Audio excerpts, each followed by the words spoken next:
ঢালিউডের আলোচিত দুই চিত্রনায়িকা অপু বিশ্বাস ও শবনম বুবলী দুইজনই ঢালিউড সুপারস্টার সাকিব খানের সাবেক স্ত্রী।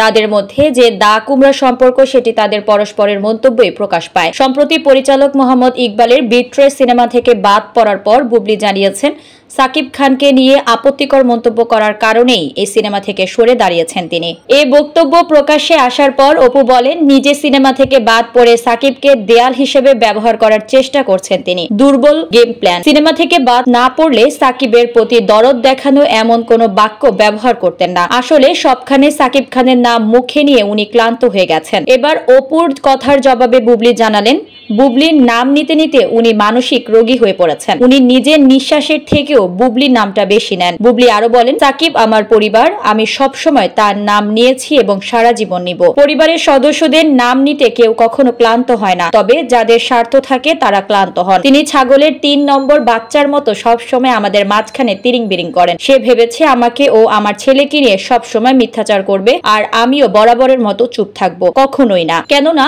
আমার কখনোই তাকে নিয়ে কথা বলার রুচি হয় না। তবে যখন দেখছি সে তার নিজ স্বার্থ সিদ্ধির জন্য আদা জল খেয়ে শেহজাদকে তার বাবার কাছ থেকে আলাদা করার জন্য নেমেছে, তবে যখন দেখছি সে তার নিজ স্বার্থ সিদ্ধির জন্য আদা জল খেয়ে শেহজাদকে তার বাবার থেকে আলাদা করার জন্য নেমেছে, তখন আমি চুপ থাকবো কেন? সে সবসময় নিজে সারাক্ষণ বাজে গেম প্ল্যান করে বলেই এই গেম প্ল্যান শব্দ তার মুখে এসেছে।